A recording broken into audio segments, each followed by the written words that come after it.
Welcome everyone to the next installment of our virtual backpacking school training presented by the Miami Group Sierra Club. The Sierra Club is committed to a safety first culture and as a result suspended outings, backpacking school with the pandemic. But we truly enjoy sharing our knowledge and experience, and hopefully that makes it easier for people to get out there and experience the backcountry. We have chosen this virtual platform to keep doing that. And once we're on the other side of the pandemic, more of our friends will be able to safely and confidently enjoy backpacking with this information. So many people view the outdoors as a place of refuge. So particularly during these trying times, we'd be remiss to not mention the ongoing protests against social injustice. The Sierra Club is committed to social equity and especially committed to ensuring that the outdoors, including our national parks, local parks, and wilderness areas, are a safe and inclusive environment for everyone. So let's all keep all those suffering medically, suffering economically, and suffering from social injustice in our thoughts, but more importantly in our actions. And please, please wear those masks as well. While the last few people are signing in, I'd like to let you know that a PDF copy of this presentation will be posted on the Sierra Club website, along with a backpacking gear list. At the end of this presentation, we'll place a link in the chat box to the site where you'll find these files. You'll also find there a schedule showing the future webinars that have been posted so far, and we'll go over the chat box here in a moment. You'll find a whole host of other things on the Sierra Club website as well, educational meetings, our newsletter, and ways that you could take action, and of course other outings. And of course next week, our next presentation will be over water and hydration, so please join us for that, as we'll have a lot to cover there as well. A few points about the Zoom platform as we get going. You'll not be able to unmute yourself during this presentation, but we still want to hear from you. Your questions are encouraged. Please use the chat button to open a new box where you can type out your questions. You can also use the chat box if you have a technical issue that you need help with. We'll be monitoring the chat box throughout. We'll also have live Q&A after the presentation about an hour or so from now. In the participants box, you will find a raise hand function. If we ask you to weigh in by raising your hand, you can use that tool as well. Although you do have the option to turn off your camera by clicking stop video, we would like to ask to keep your cameras on during the meeting, since this will help keep everyone engaged. If you're uncomfortable with that, you can click the video button in the bottom left-hand corner to your control camera. When you click the participants box on the previous screen, you'll open the menu you see here on the right-hand side of your screen. You should be able to see the raise hand function here as well.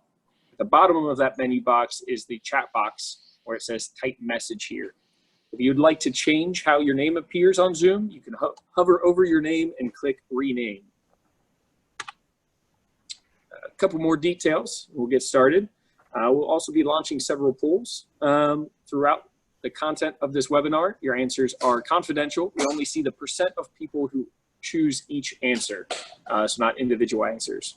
The polls will pop up on your screen, giving you options to click one or more answers, depending on the question. Ask for help in the chat box if the poll fails to appear on your screen or if you have any other issues.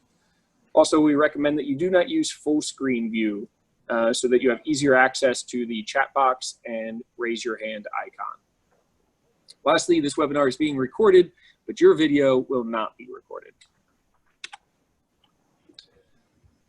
And that brings us to your presenters and moderators for this webinar. So we've got a lot of help in putting it together. Experienced campers, hikers, backpackers, and instructors for the Miami Group Sierra Club Backpacking School. Start with myself. My name is Brian Wolf, your presenter for today, co-owner at Roads, Rivers, and Trails. We're in downtown Milford, an outdoor outfitter. And so for this particular presentation, experience comes not just from different trips that I've done, but in our now 10 years of boot and shoe fittings. And so I've learned just as much with that as with the time out on trail. Also joining me, I'll turn it over to Barry first, I guess.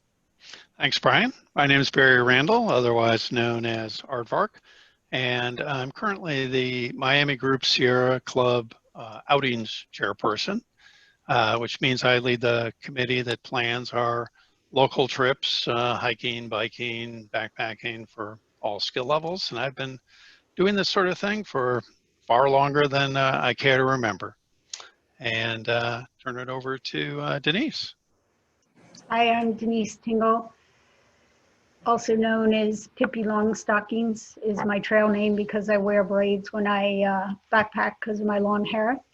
I am the hiking cheerleader for the Miami Group Sierra Club, along with an instructor for the backpacking school. In addition, I lead cycling rides and backpacking trips, and my passion is backpacking, cycling, and I just love the outdoors. Welcome. Nancy? Thanks, Denise. My name's Nancy Ball, and I've been backpacking and leading trips since 2005 to places close to home as well as all over the world.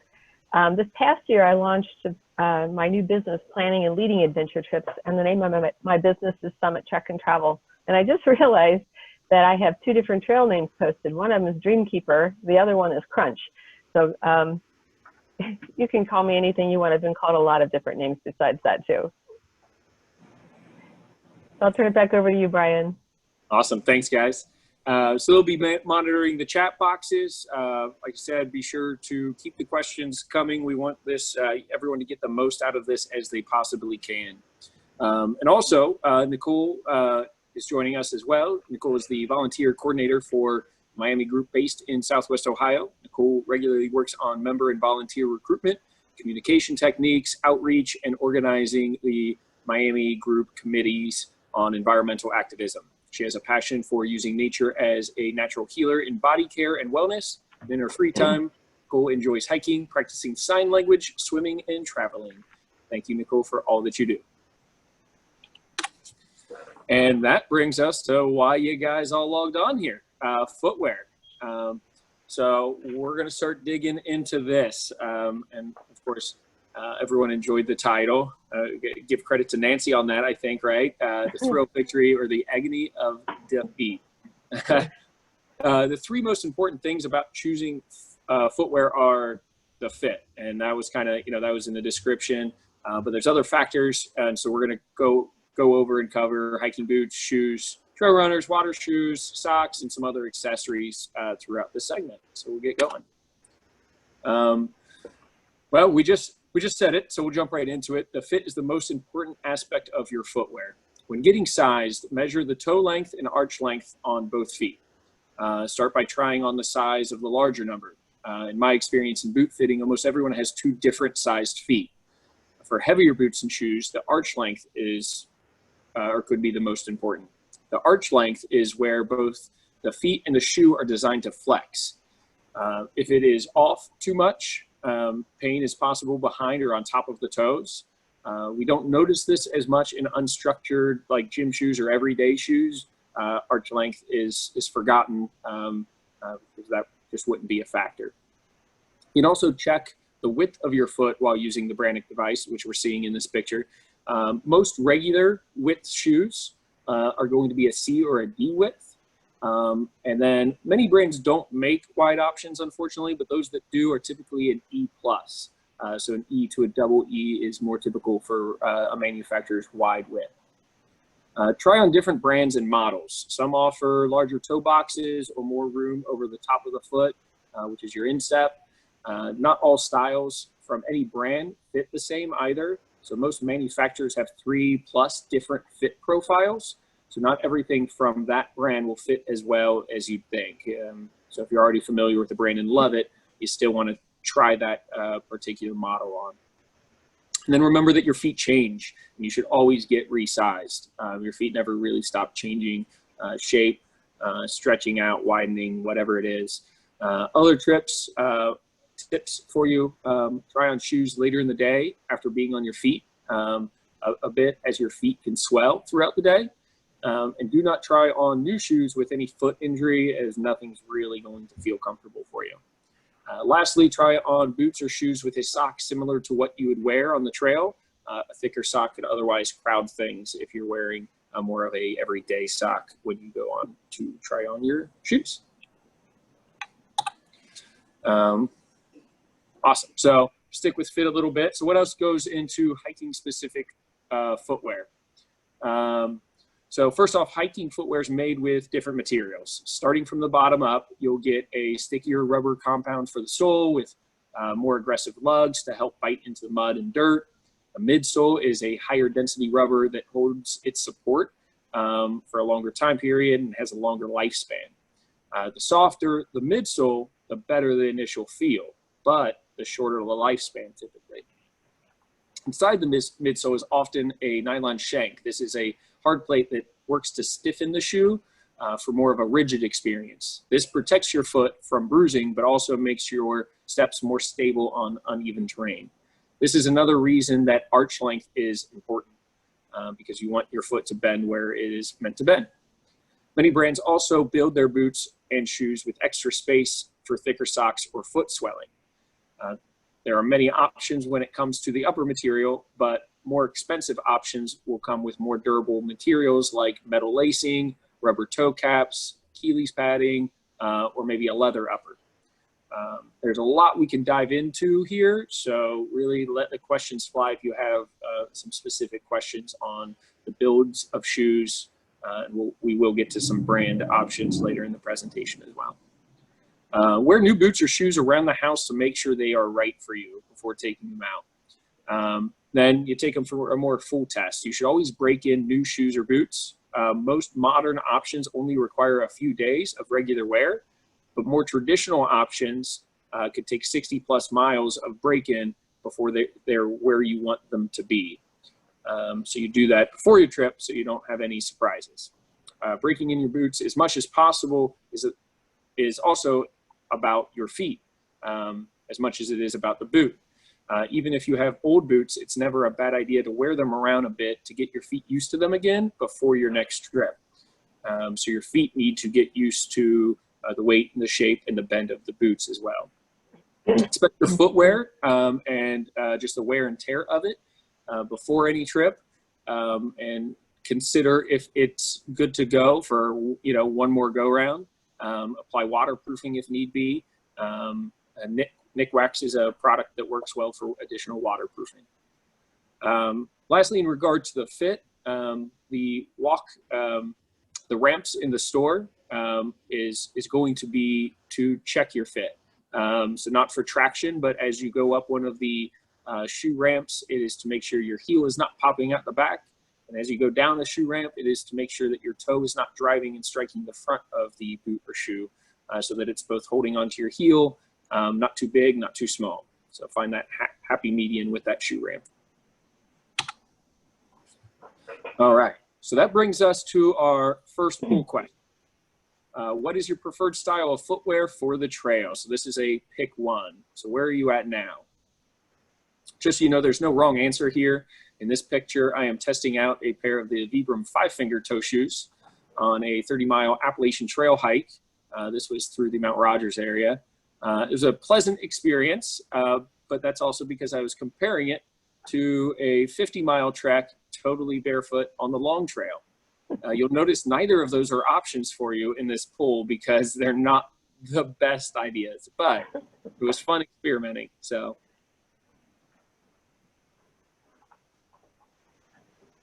And Nancy, let me know how the poll's going if you don't mind, because I don't have Sure. So right now we've got about 80% of the people have voted, and there's a first place tie between boots and mid-cut boots, awesome. With a couple of people choosing trail shoes and trail runners. And it looks like I can no longer see the poll, so I'm going to let Denise let you know when it's, oh, there it is, it came back. Nice, there it is. I see the results now. Okay. Awesome. So heavy favoritism towards the mid-cuts and boots there. So, and we're going to dig into some of that next as far as differences between these different styles.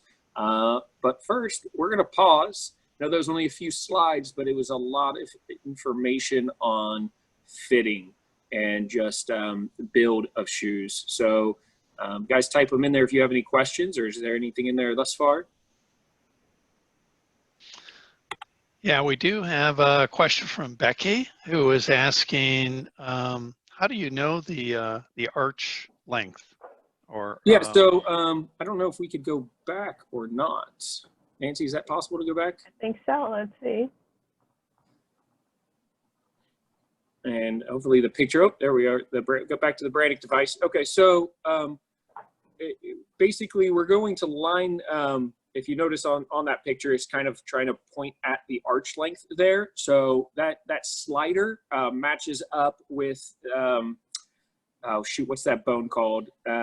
Anybody else know what that bone's? I forget what it's called, but it's the one you get bunions on. Yeah, and it's like the widest part at the base of your big toe, essentially, or before your big toe. It's not part of the toe, but we line that up, and then that's going to point to a number, and that's your arch length. So, I mean, you could, depending on the length of your toes, essentially, and the length of your arch there, you know, because those are going to build into your total shoe length or foot length, but everyone's going to have a different combination there. So. I see another question. The next one is, can you talk about the differences between the mid-cut boot and the boot? Absolutely, yeah. And I think we're gonna dive right into that though, on the next one, if that's okay. Okay. So we'll save that one for right now. There's still a couple more though. Someone is asking, do you recommend different boots for winter? It depends on where you're at. In Ohio, not typically. Just for most people in a Midwest winter or whatnot, just a waterproof high cut, you know, keeps the snow out, and the waterproofing has some insulation. You could throw a thicker sock in there, sometimes even like a mountaineering sock, something just really thick. And that's usually going to be warm enough. For me personally, it's not until I'm usually traveling to a higher elevation or to just more north to a colder place, for example, that I'd get into an insulated boot because you don't want your foot to sweat too much, and it just doesn't get cold enough for most people around here if you're moving a lot. So as far as backpacking goes, at least, and hiking goes, it's going to be destination based. I think it also kind of depends on what your other choices are for the non-winter seasons, because I prefer a pretty low cut trail shoe for, you know, typical fall backpacking trip.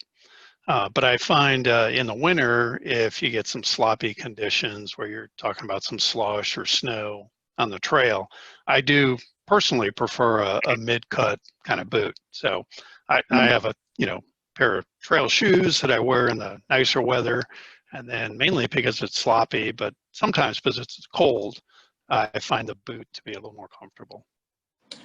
Thank you, Barry. That's a good point, because I guess it's all perspective of where you're coming from too, right? What you typically wear to then transforming that into a winter style. Other than insulation, there can be some differences just to the compound of the sole to make it stickier on ice. Sometimes there's like little pieces of glass, even not like you really see it. They're very small, but just different ways that they make it a stickier sole on ice as well. So we still have another like 3 or 4 more questions. Christina is asking, how do I know if the arch support in my current boots is good for my feet? So as far as arch support goes, it's such a preference, and again, that's going to be different than when we're measuring the arch length there. So arch support, you know, more typically thought of as just like how high your arch is, and if you want something to kind of help hold that up or not. So I've, again, experimenting with different inserts and insoles, for example, you can have too much. I promise you can have too much arch support where it kind of presses up uncomfortably into your shoe. So I don't know if any of the other panelists have some other adds to that, but it's really going to be to comfort or personal preference. Yeah, the only thing I would add to that is that I have really high arches, and so I've never ever had an arch support that was too high. And in fact, I have to add orthotics to mine. I ended up with a stress fracture in a metatarsal because of going on a long, very rocky hike, and I did not have enough arch support. So, and that, for me, that means that I really couldn't feel the arch support inside my shoe. Mm-hmm. And that's actually, since it's not in a coming slide, I should have probably had a slide on this, but often you'll buy aftermarket inserts or insoles. You know, you still want to find a boot that fits, and that might not have the perfect arch support for you. So don't let that keep you from the otherwise perfectly fitting boot. Sometimes you have to buy an aftermarket insole. There's a number of manufacturers. We have Superfeet here in the store, and it's hugely popular with hikers just because it's quick dry and antimicrobial and stuff. But you'll find this. You can test out inserts while you're trying on boots to find that perfect combination as well. So a couple more questions. Bob is asking, is it possible to have an older pair of boots checked for size? Check for size? Yeah. To see if they're just a good fit, you mean? I'm taking it to mean if they could bring it in and someone could tell them what size that particular shoe is. Oh, if it's like worn off the tongue of the shoe, Yes. That's tricky. We could do best guess just pairing it up with another shoe. I mean, depending on the outer, it might be a little bit off, but we could do a best guess. We could do a sizing of your foot. We could do a sizing with the shoe ramp to see how that boot or shoe really fits you, and usually just kind of more or less talk it through to make sure that that's still going to work for you or going to work for you. There's another question. What if one foot is a half size bigger than others? Do brands sell a pair in 2 different sizes? Good question. And like I said, that happens with almost everybody has 2 different size feet. Most people are a quarter size to a full size apart. Most commonly a half size though. And no brands, unfortunately, will sell mixed sizing. So what you have to do is you cater to the larger of the 2 feet pretty much all the time because there's more fixes for the smaller foot than there is if you get too small of a boot on the larger foot, right? So you cater to the larger foot so that it's happy, right? And then with the smaller foot, a lot of the time it's just a lacing trick or just lacing it up to hold that ankle back a little bit better. Sometimes you could add an insert again. When you add certain insoles, they'll raise your foot, therein taking up capacity in the shoe. So it could make up for the difference of a half size, for example. And if you look at this Brannick device, a half size is a quarter of an inch, I believe. It's not a big giant difference. So most of the time you don't even have to do a fix. It just might be lacing it tighter. But if it was more extreme, you could do one of those other things. Couple more questions. So one is about, I think you and Barry have pretty much covered already about do you recommend different shoes for different seasons? So we'll save that one. And if Quinn asked that question, and if the discussion didn't answer the question for you, Quinn, we'll come back to it later. Just let us know. And then the last one then would be, can you talk about waterproofing? The question from Nancy is, can you get waterproof in all varieties? Yes. So you'll have waterproof options in pretty much any of the styles we're going to discuss. And we'll kind of touch on pros and cons of waterproofing too. But whether you choose a minimalist low or trail runner, a low hiker to a mid to a boot, you're going to have waterproof and non-waterproof options. I will say that you have very few options when it comes to a non-waterproof boot.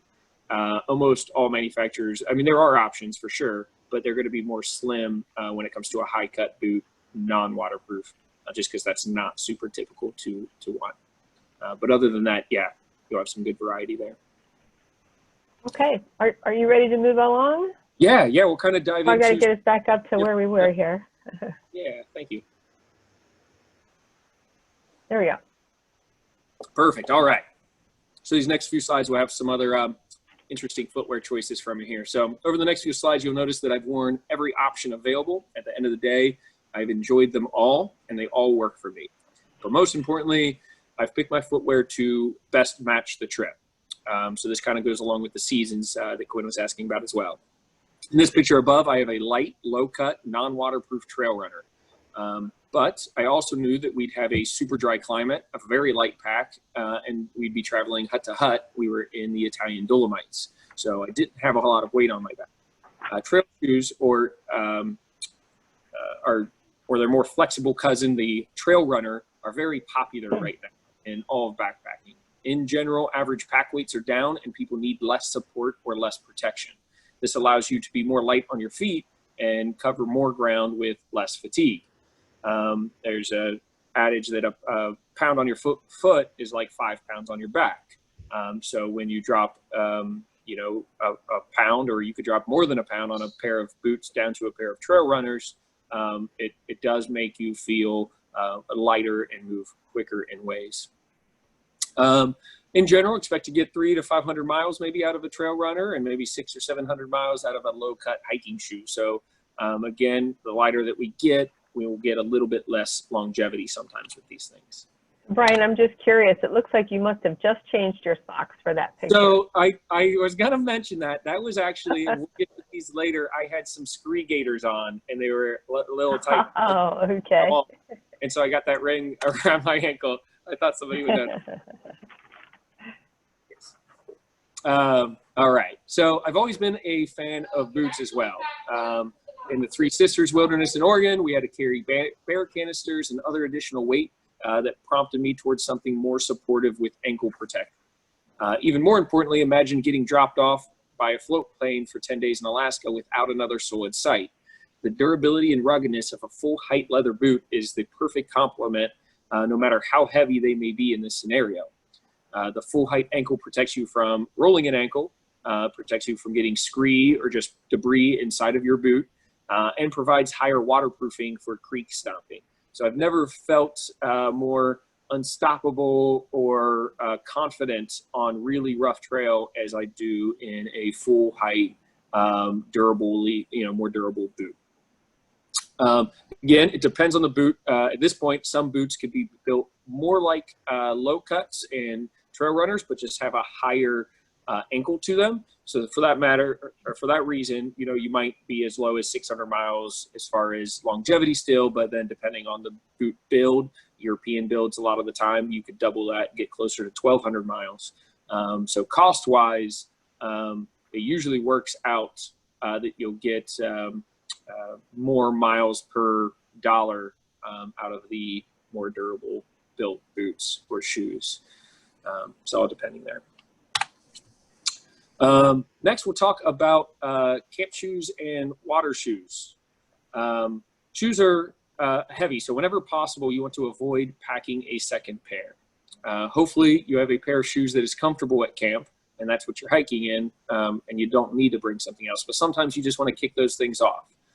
Make your camp shoe one that can also be a water shoe or vice versa if you're going to do this. This means a closed heel for in the water. When you're bumming around camp, you're still going to have to walk to get your water or supply or go to the restroom as well. So you don't want anything too simple. It's best to not risk injuring your feet. Light sandal like a Teva or Bedrock, which are pictured here, works well. Barefoot shoes like the Footwear To shoes or Vivo, also just being slimmer and more packable, also work well. Also popular, but negative style points would be Crocs, probably the most popular water or camp shoe on the AT, just because their simplicity and lightness. But make sure there's adequate traction and a sticky sole if you want to use them in the water. Crocs are not going to be the best water crossing shoe. Sandals can also be your one and only hiker camp water shoe. They dry super quick. They allow for fun tan lines, and they are light as can be. So the Bedrock pictured here is totally trail ready. Chacos, I've passed a number of people hiking and backpacking in Chacos as well. The support and structure could be there. You just don't have any upper and a little bit less toe protection, but you don't have to discount it from being an option. Before we jump into questions, I still wanted to also cover the waterproofing versus the non-waterproof. Sorry, Nancy. So like I said, any of those options. and I'll correct myself, sandals cannot be found in waterproof. So there's a slight correction there. But you're deciding, of course, based off of where you're going but also yourself. I spent a long time where my feet could not overheat. I don't remember my feet sweating for first 30 years or whatever that and I could wear waterproof everywhere. Having a little bit of a mind change on that. So the waterproof is going to give you a lot of protection from external elements, but you have to worry about, same as clothing, if you were on our webinar for that, you still have to control your internal issues, right? So you don't want to end up with your sweaty feet soaked and socks soaked, and we're going to get into blisters and what that can do. So you kind of have to judge that for yourself. A waterproof shoe or boot's always going to be warmer. It's not going to breathe well, and it's not going to dry out super quickly. So if water comes up and over the cuff of the shoe, it's going to be a while before that waterproof shoe or boot dries out. On the flip side, a non-waterproof, you will get wet, but it will dry out much quicker, and it will breathe much easier. So often you will end up with both options, but it does become largely a preference for you there. So, and that takes us to another question break. And we have more left, but anybody have any questions? Cole says she's loving your pictures. All right, hey, thanks. Yeah, that last one I had it was the same guy that shot our wedding, and he's like, we went on a hike together. So it's nice. It's nice having a photographer with you. For real. Let's see. I think there is a new one. Oh, yeah. So Renee says, thanks to Brian, I now own 4 pairs. Ultra Zero Heel, lightweight. Don't feel the neuroma now. Okay. Feels like I'm going barefoot. So I think she's trying to say kudos for helping her find a pair of boots that work for her. Thanks, Renee. Glad you like them. I yes. also love them. Renee now lives in New Mexico, and she says it's working well in the southwestern terrain. Awesome. Yes, perfect for that. So if anyone else has a question, we'll give you a second to go ahead and start typing. Otherwise, we'll move on, and we'll have an opportunity for more questions at the very end as well. Okay, I guess we'll go ahead, Brian. Cool. Awesome. Yep. There you go. Guys, you think of them, type them up there, and we'll get to them at the end of the talk as well, and we'll go over some more stuff. But so a few simple things to keep your feet happy. Make sure you trim your toenails before heading out. Do not get a pedicure before your trip. Yes, we've seen all of these things. Keep them dry. Sometimes this means stopping and airing them out. Well, we'll continue with that. Treat hot spots before they become blisters, and wear the right socks. So you should always wear a synthetic, bamboo, or most commonly a merino wool sock. They provide superior moisture wicking properties and dry out quickly. Your feet sweat a lot. Bring extra pairs and change them throughout the day. They make sock thicknesses and heights to match any condition, any shoe you're wearing, of course. And kind of jump back to the, well, we're going to get to the blisters, I guess, in the next slide. So instead, let's jump to pool question number 2. Denise, if you don't mind launching pool number 2, please.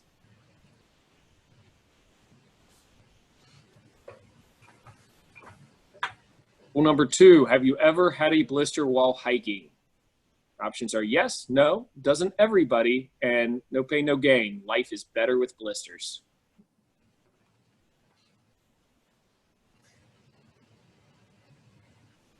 So about 75% have answered already.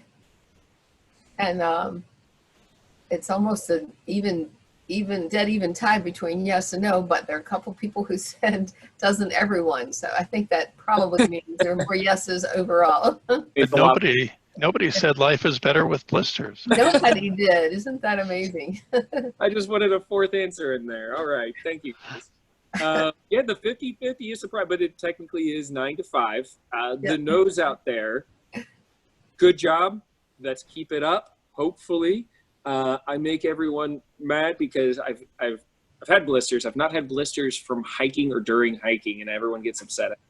So you just got to do a few things right, though. At least you could decrease your chances here. So all those tips that we kind of went over are going to be a lot of that. To dig more into blisters, we'll start with prevention. Blisters are an outcome of moisture and friction. So step one, properly fit boots or shoes.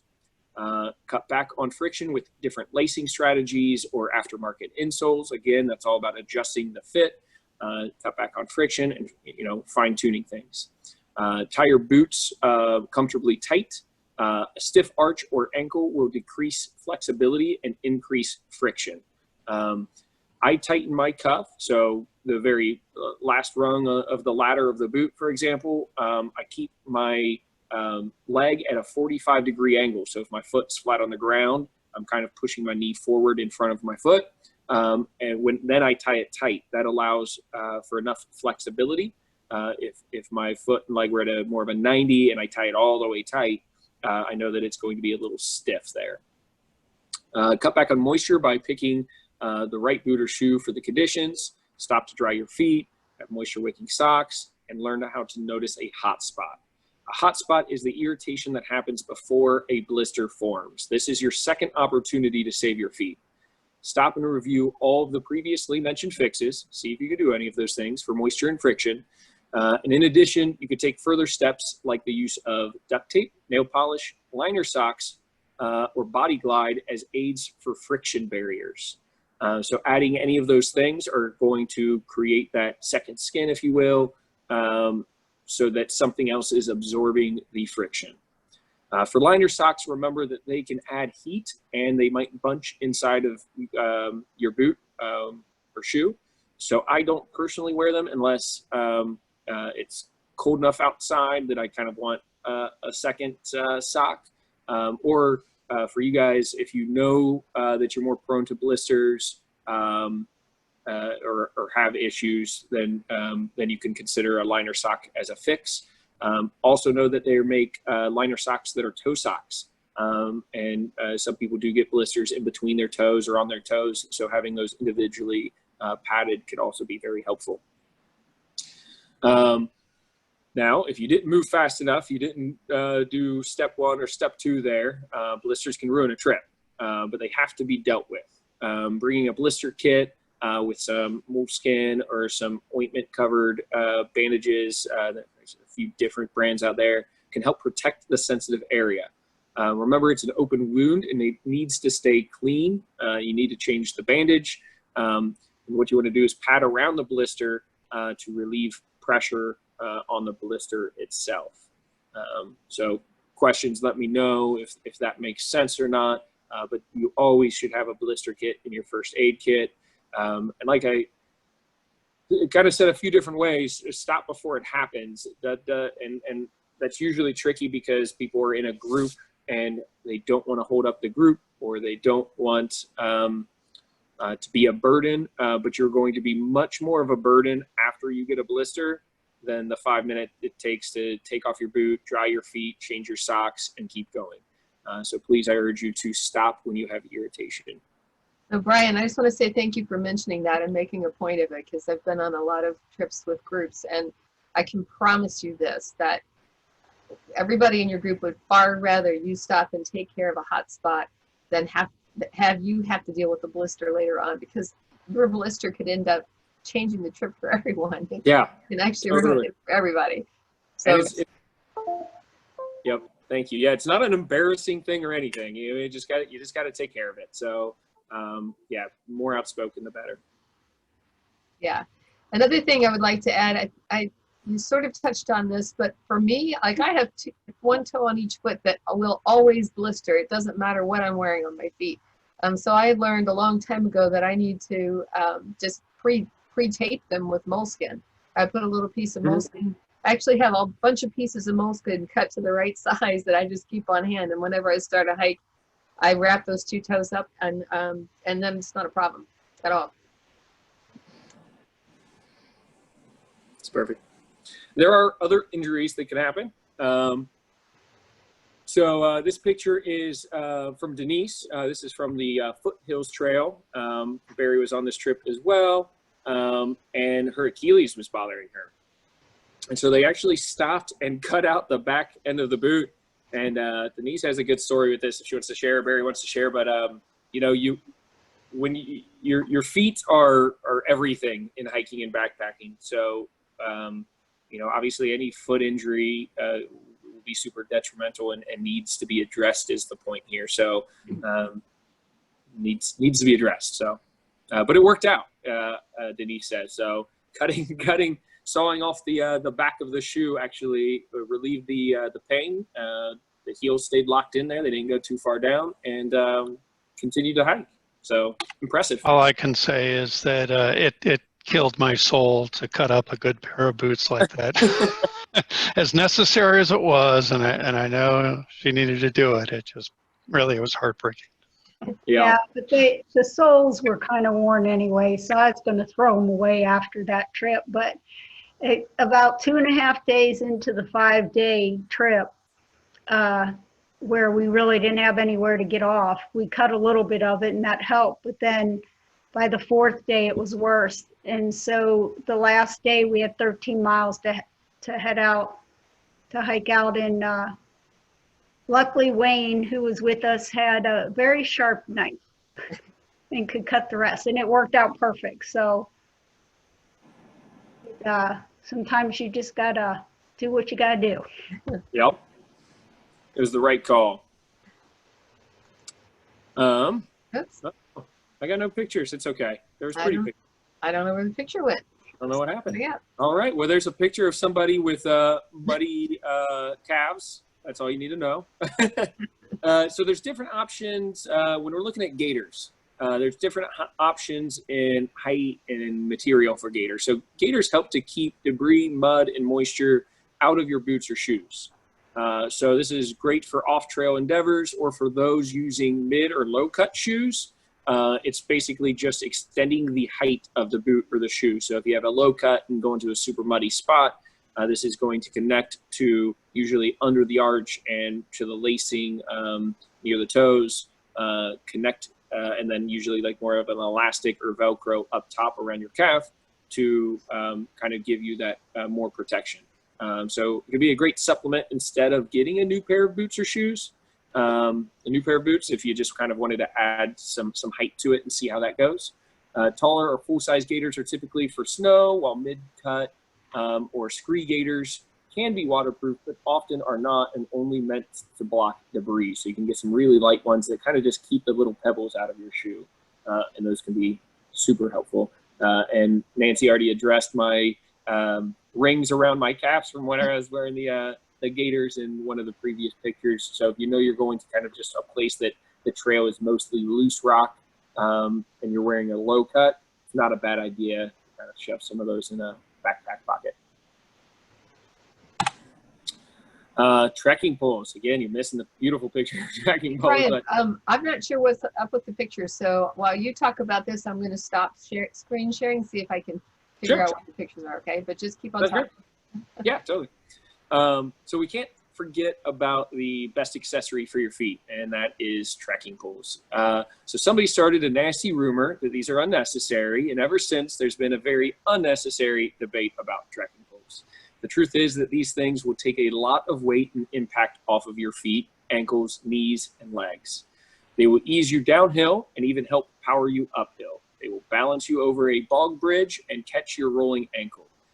They keep your arms in motion and therein your hands from swelling. They could double as a tent or tarp pole and make you look bigger when waving them above your head when you encounter a bear in the back country. So they are a must-have on a backpacking trip for sure. So had to mention the trekking poles in here as it's really part of your traction and support for trail endeavors. So I have a suggestion. There are a couple of questions in the chat box. Maybe Perfect. you could address those while I see if I can find pictures on what happened to them. So there's one for me. It says, Brian, I know someone that wears spacers. What is your take on those for? The toe spacers? Yes. Olivia wears toe spacers. How do you like toe spacers? Oh, I absolutely love them. I have really bad bunions, and they help space out my toes. I think I have them in my bag if you want to see them. But this was on that coupon. Someone's gonna call No, that's garbage. Okay. That's fine. Yeah, thanks, Olivia. There's a little special guest there for you. I've not tried them, but yeah, I mean, I think that correct toes is what she has, and just kind of aligning everything for you is the idea. So just kind of a more healthy like posture and balance, and there they are. You want to put those closer to the camera? Yeah. Like those kind of. Those are correct toes. Put them on my feet. No, that's okay. Hopefully that was helpful. Quinn had a couple of questions. One, she was asking, if you only have one pair of socks, would you recommend liners or wool socks? Wool socks still. Liners really just don't have any padding to them. They're really just that like next to skin, just to cut back on the friction, right? Just a second skin layer there. So yeah, if you're just doing one sock, which is what I do most of the time, it's just going to be a wool sock. Yep. Okay. And she had a second question as to whether you have a recommended foot cream of some kind. For friction as well? I assume she didn't say, but I think you had talked about it with friction, right? Oh, okay. Well, I guess I did a few things. So like, you know, as far as friction, there's Body Glide is like, I guess more of a deodorant like gel kind of thing. But there's also, you could use like a powder. There's one called Monkey Butt that again is just kind of a friction fix. And then also if you're referring to like the ointment, post blister, that's, oh shoot, who makes that? I'll figure that out for you. Who makes the, basically it's just kind of the same thing. This actually goes more over the blister, and it's usually just like a healing ointment that's included, but you could also use your own healing ointment, like a Neosporin type deal or something as well. Okay. Can I interrupt a second to ask if you now see a gator picture? Yes, it's on there. Okay, awesome, cool. Okay, I'm sorry for interrupting. Go ahead. You're good. Nancy had a question. Sure. Or I mean, Renee, I hike in areas with rattlers. Would gators work to deter the fangs? I wouldn't count on it. I mean, it wouldn't hurt to have something else there, but especially like a lot of like the really light spree gators are just, I mean, you could almost poke a finger through some of those things, I feel like. But some of the heavier gators would be at least something there. I mean, it couldn't hurt, but it's also going to add some heat to your legs if it's kind of warmer country. And I definitely wouldn't say that anything's going to fully protect. But boots, just going up to boots is going to be good in that kind of environment, I would think.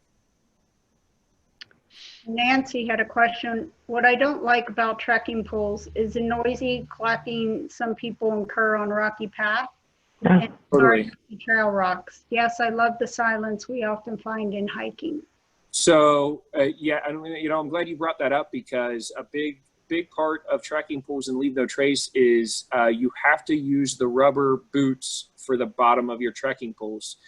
So we always recommend those. The way trekking poles come is with a carbide tip. This is going to be best for like ice. It's not that great for hiking. It's going to actually have a worse, no grip in mud, less grip on stone or rock, and it actually scratches the rock faces a lot, and it's loud and clanky.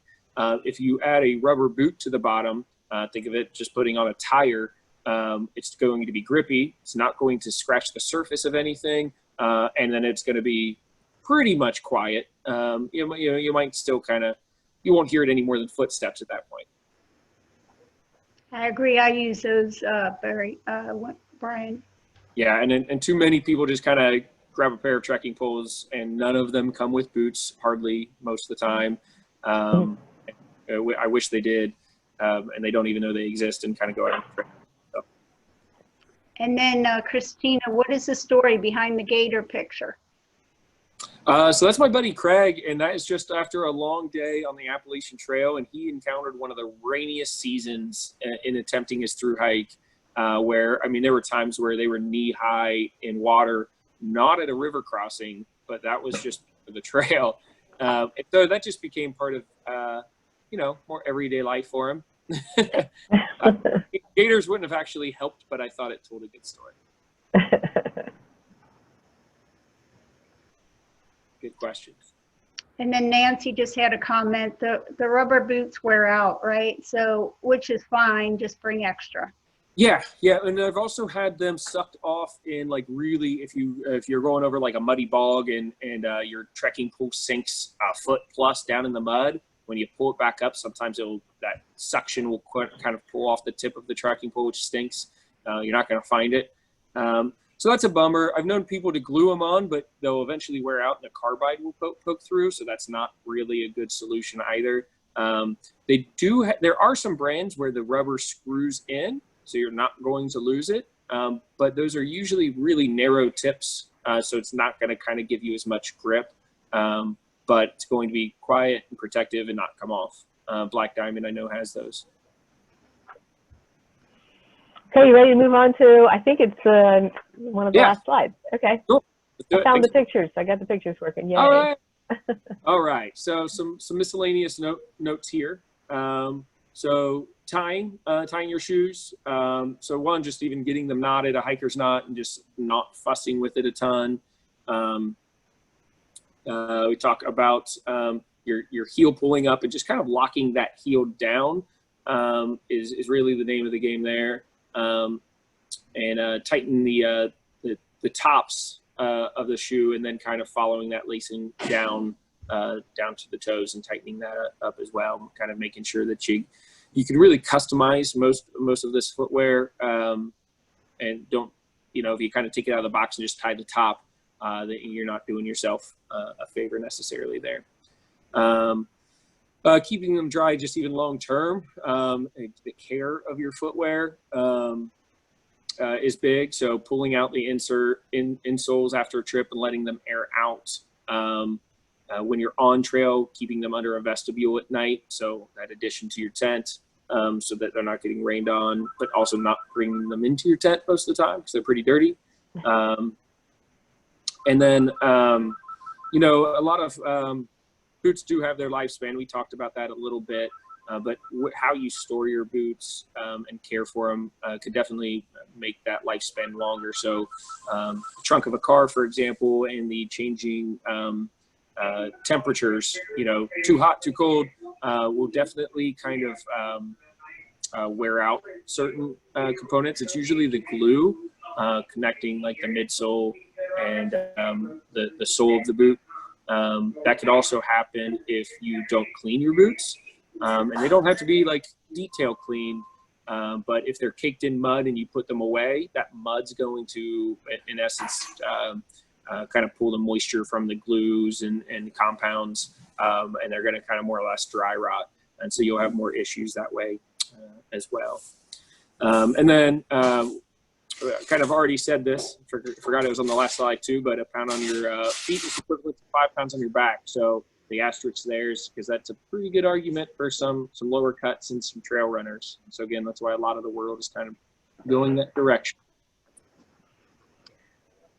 So Brian, one small thing I might add to that list to be that, like, if you're going downhill, I often will stop and retie my boots before I start going downhill, because if I'm going to bang up my toes and end up with foot problems, it's usually going to be because I didn't have my boots tied tight enough and I went down a steep hill and kind of beat them up. Yep, good tip. All right. So a quick look at just some different brands. There's a lot of awesome brands. These are some of the brands that we've kind of really grown to trust and back up. Any questions you have more specifically about other brands or whatnot, happy to answer as well.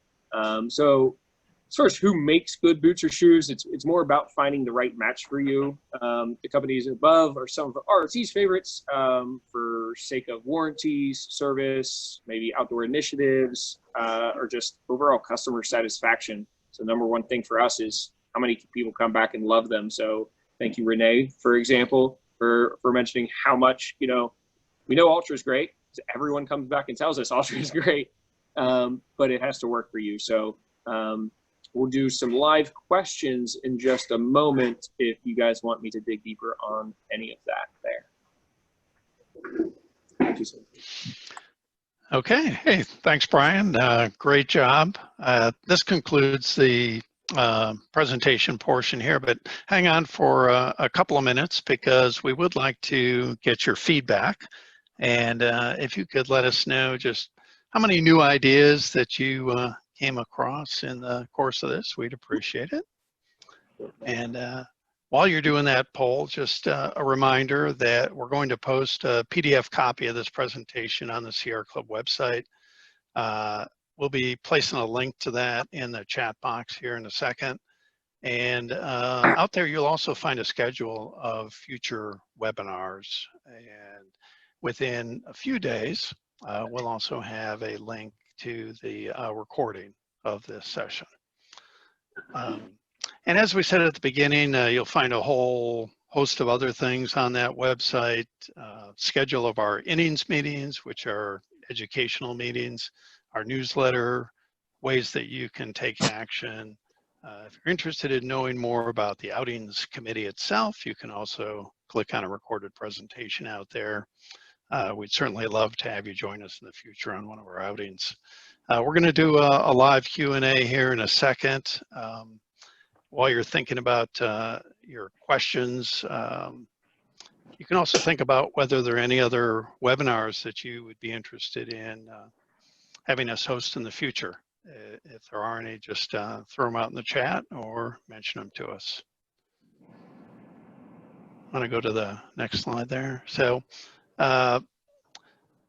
we certainly appreciate our partners in this, Roads, Rivers, and Trails, as well as Summit Trek and Travel, and appreciate all their help. As we mentioned, link in the chat box will take you to a schedule for future webinars. And a last point that, if you're enjoying this series or just support the Sierra Club mission for protecting the natural environment, please consider a small donation. We'll post a link to that in the chat as well. So I think, Brian and Nancy, do you want to start the live Q&A? Yeah, I will. I'm going to stop sharing the screen so that we can all see each other because there's nothing important on that last slide anyway. First, let me check. Did we have any questions posted in the Christina wanted to know, tell me more about the toe socks in the picture at the beginning of the presentation. The toe shoes. I think we start with the toe shoes? Yeah, I think those were toe shoes. Maybe it's misunderstood. I'm trying to make this so that everybody, I'm going to unmute everyone. Make it so that anybody who wants to speak can unmute themselves. And we just ask that after you're finished speaking, if you would remute yourself so that it's easier for everyone to hear. That would be awesome. Hopefully. Yeah, I think she just said the toe shoes. So I've been wearing the Vibram 5 Fingers is the brand that I'm wearing. They're the only ones still around, I think. And they've been kind of doing this for a while. And it's just meant to be as barefoot, but as you could be, but offer a little bit of protection. So I mostly run in them, and I've done full marathons in them. I think they're fantastic, but they're not for everybody. There's not much to them. There's not much protection to them or support to them. Again, if you love being barefoot, it's kind of a fun thing to explore. Just do it slowly and at your own pace. I wouldn't say that you see really many people backpacking in them, but I enjoyed them enough that I wanted to give them a try, you know, across the board. So I enjoy more minimalist footwear. They do make toe socks. Mm-hmm. I know I've tried them, Brian. I wasn't impressed, but I don't know if you've ever tried them and have any particular feedback on them. Yeah, I even tried a pair of I forget the brand, but a pair of toe socks that's meant to be like hiked in, like it actually has Kevlar reinforced bottom to them, if that's what you're referring to. So you actually would go hiking in the sock. Again, it's not much to it, Yeah. but they'll make anything nowadays.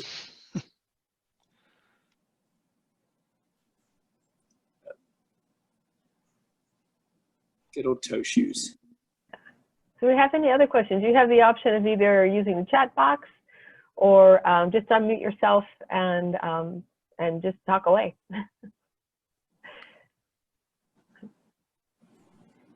Wait a few more seconds, just in case somebody's still thinking of their question. Well, we're starting to see some returners, some people who keep coming back, so that is kind of a good sign. It must mean that you're enjoying and getting something out of it, so we're glad about that. And we have a lot more of them lined up. We've got them scheduled all the way until October, so a lot more topics to come. And just want to say thanks again to everybody for joining us, and reach out to us anytime if you have questions or think of other things that you'd like to see presented, because we'd be happy to tackle it. So it's been a pleasure. Thanks so much.